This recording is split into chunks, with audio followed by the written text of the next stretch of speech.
आप लोगों का मेरे इस यूट्यूब चैनल पर बहुत बहुत स्वागत है। तो देखिए, आज मैं ये सरसों की खली ली हूँ, तो इसके बारे में पूरी जानकारी दूंगी आपको कि सरसों की खली का मैं बहुत तरीके से अपने गार्डन में यूज करती हूँ। तो इसी के बारे में आज मैं पूरा वीडियो में आपको जानकारी दूंगी कि सरसों की खली जो है कि इसका बहुत ही बड़ा योगदान होता है हमारे गार्डन में, हमारे गार्डन में लगे हुए सारे पौधों के ग्रोथ, फ्रूटिंग, फ्लावरिंग में। तो देखिए, ये सरसों की खली है। तो मैं तो गांव में से बिलोंग करती हूँ, तो मुझे बहुत ही आसान तरीके से ये सरसों की खली मिल जाती है। लेकिन यदि आप लोग शहर में होंगे और मान लीजिए ये नहीं मिल आपको फ्री में नहीं मिल रहा होगा, तो आप इसे मार्केट से भी ले सकते हैं, क्योंकि मार्केट में भी बहुत कम दाम में ये उपलब्ध रहती है सरसों की खली। तो देखिए, ये सरसों जो होता है उसी से जब तेल निकल जाता है तो इस तरह से ये खली बन जाती है। तो इस तरह से ये बड़े बड़े टुकड़े में रहती है। तो इसे क्या करें कि कुछ तो जब हम लिक्विड फर्टिलाइज़र बनाएंगे इसका, तब तो मान लीजिए खड़ा खड़ा टुकड़ा रहेगा तब भी कोई बात नहीं है। लेकिन बहुत सारी तरीके से हम यूज करते हैं, तो उसमें क्या होता है कि थोड़ा ये इसे पाउडर रूप में बनाना पड़ता है खली को। तो देखिए, इसे क्या करें कि पहले इसे पाउडर बनाने के लिए या तो आपके पास खल हो, उसमें पूरा बारीक खान करके पाउडर बना ले इस तरह से। और नहीं तो क्या हो, तो मिक्सर हो तो मिक्सर में भी बहुत अच्छी तरह से ये पिस जाएगा और बारीक इस तरह से पाउडर बन जाएगा सरसों की खली का। और नहीं तो गांव में तो मूसल और ओखल और मूसल होता है, उससे भी मैं उसी से खान करके इस तरह से पाउडर बना ली हूँ इस सरसों की खली का। तो देखें, इस सरसों की खली से हमारे पौधों में क्या मिलता है। तो इस सरसों की खली में जो है कि बहुत सारे विटामिन्स होते हैं, जैसे कि nitrogen, phosphorus, calcium, potassium, sulphur, बहुत सारा, मतलब एक पौधे के लिए समझिए कि ये ऑल इन वन है सरसों की खली। तो इस तरह से मैं इस समय स्टोर कर रही हूँ इसे। तो देखिए, कुछ तो मैं इस तरह से बारीक पीस ली हूँ और पीस करके देखिए यहाँ पे डिब्बे में स्टोर कर ली हूँ। इस तरह से देखिए स्टोर करके रख ली हूँ, और जब भी मुझे ज़रूरत पड़ेगी तब मैं इसे डालूँगी और यूज करूँगी अपने गार्डन में। और यहाँ पे थोड़ा जब इसे खान करके पाउडर बना रही थी, तो थोड़ा इस तरह से अच्छे से बारीक नहीं हुआ, तो इस तरह से छोटे छोटे टुकड़े हो गए हैं इस खली के। तो इसे भी मैं स्टोर करके एक प्लास्टिक के पैकेट में इस तरह से इसे बांध करके रख दूँगी और इसे डिब्बे में बंद करके रखूँगी, क्योंकि अब इस समय मई का महीना चल रहा है और आगे बारिश का महीना आएगा। तो बारिश में जब हवाएं जो है कि हवाओं में नमी हो जाती है, तो क्या होगा कि यदि आप खुला इस तरह से छोड़ देंगे तो इसमें फंगस लग जाते हैं। तो इसलिए जब आप गार्डन अपना बनाना चाहते हैं या बनाए हुए हैं, तो इस सरसों की खली को आप इस तरह से डिब्बे में, एयर टाइट डिब्बे में बंद करके स्टोर कर लें, या इस तरह से प्लास्टिक पैकेट हो उसमें भी आप बांध करके रख सकते हैं, ताकि इसमें मतलब हवा न जाए।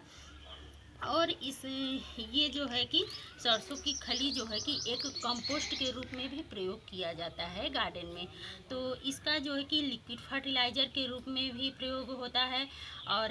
सॉलिड जैसे कंपोस्ट हम देते हैं अपने पौधों में सॉलिड रूप में, तो उस तरह से भी इस जो सरसों की खली का जो पाउडर होता है उसे यूज किया जाता है। तो इसे मतलब कि, और मैं मिट्टी में जब भी सब्जी, फल, फूल की मिट्टी आप तैयार करेंगे तब भी इस सरसों की खली का ये पाउडर जो होगा उसमें मिलाया जाता है। हाँ, इंडोर प्लांट और जो है कि कैक्टस और अडेनियम, इनकी मिट्टी जब तैयार हम करेंगे तब इस सरसों की खली का इस्तेमाल उसमें हम नहीं करेंगे। लेकिन जो जितने भी फल, फूल और सब्जियों वाले पौधे होंगे, उनकी जब मिट्टी हम तैयार करते हैं तो उसमें इस सरसों की खली को डालते हैं कंपोस्ट रूप में। आप मैं अब तक 2 तरह से मिट्टी तैयार कर चुकी हूँ, चैनल पर डाली हूँ, एक सब्जियों के लिए और एक फूल वाले पौधों के। सरसों की खली जब हम मिट्टी में मिलाते हैं तो क्या होता है कि मिट्टी की जो है कि पोषक क्षमता जो है कि बढ़ जाती है और ये लंबे समय तक हमारे मिट्टी में रहता है सरसों की खली, और धीरे धीरे जो है कि डिकम्पोज हो करके हमारे पौधों को ढेर सारा विटामिन्स देता है और पौधों की विकास और उत्पादन क्षमता बढ़ाता है ये सरसों की खली। और बहुत सारा पोषक तत्व की जो कमी होती है हमारे पौधों में वह दूर कर देता है। सरसों की खली एक जैविक उर्वरक भी है, और हम जब ऑर्गेनिक तरीके से सब्जियां लगाते हैं या पौधे लगाते हैं अपने छत पर या कहीं पर भी आप गार्डन बना रहे हैं और आप केमिकल का प्रयोग नहीं करना चाहते, ऑर्गेनिक तरीके से आप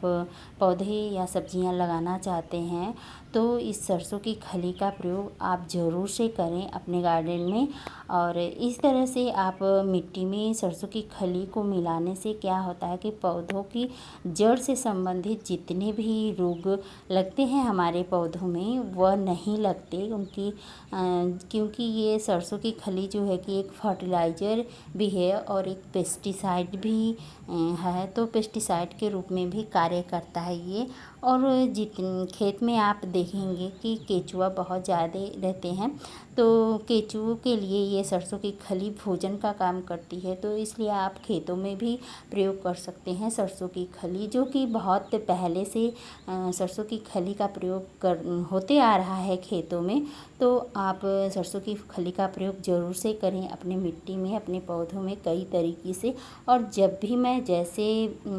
करूँगी सरसों की खली का प्रयोग लिक्विड या सॉलिड रूप में, तो मैं आप लोगों से शेयर करती रहूँगी वीडियो। और उचित मात्रा में सरसों की खली का प्रयोग करने से आपके बगीचा में भी, और ये जो सरसों की खली होती है वो एनपीके का बहुत ही अच्छा स्रोत है, और इससे जितने भी आपके गार्डन में पौधे लगे हुए फल फूल सब्जियों वाले, यदि उसमें फल फूल सब्जियां नहीं लग रही हैं तो आप इसका सॉलिड और लिक्विड रूप में, दोनों रूपों में आप प्रयोग कर सकते हैं अपने गार्डन के पौधों में। और बहुत ज़्यादा इस सरसों की खली का प्रयोग जाड़े के दिनों में ज़्यादा होता है, क्योंकि थोड़ा ये गर्म इसकी जो है कि गर्म प्रकृति होती है, तो गर्मी में तो इसे बहुत कम ही आप यूज करें अपने सारे पौधों में। और इंडोर कैक्टस और अडेनियम में तो एकदम आप इसे यूज ही नहीं करिएगा, नहीं तो वो ख़राब हो सकते हैं। और गर्मी में यदि आप फल फूल और सब्जियों वाले पौधों में इसका लिक्विड रूप में ही प्रयोग करें, और उसे लिक्विड को बहुत ही पतला करके तभी दें, और सॉलिड रूप में गर्मी के दिनों में न यूज करें। और जाड़े के लिए तो ये समझिए कि बहुत ही वरदान है ये सरसों की खली। जाड़े के समय में जो है कि ठंडी का समय रहता है तो ये गर्म होती है, तो हमारे पौधे बहुत ही अच्छी तरह से इससे हमारे सारे पौधों में ग्रोथ, फल फूल, और जो छोटे छोटे पौधे होते हैं आप सीडलिंग तैयार कर रहे हैं उसमें भी ऐड कर सकते हैं, क्योंकि नाइट्रोजन की मात्रा इसमें होती है, तो ये पत्तेदार फल मतलब सारे सब्जियों में आप इसे यूज कर सकते हैं। और जाड़े के दिनों के लिए तो ये जो सरसों की खली है वो वेस्ट फर्टिलाइज़र या कंपोस्ट है, और इसे हम मिट्टी में भी कंपोस्ट के रूप में मिलाते हैं जब पौधे लगाते हैं।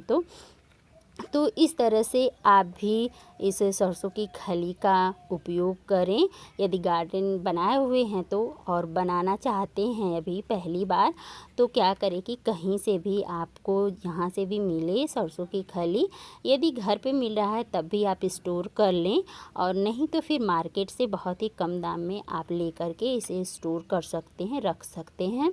यूज करने के लिए। तो ये वीडियो आप लोगों को कैसा लगा कमेंट करके ज़रूर से बताइएगा। और अंत में यही निवेदन है कि यदि वीडियो थोड़ा सा भी काम का हो, यूज़फुल हो, तो please like share and subscribe my channel. Thank for watching.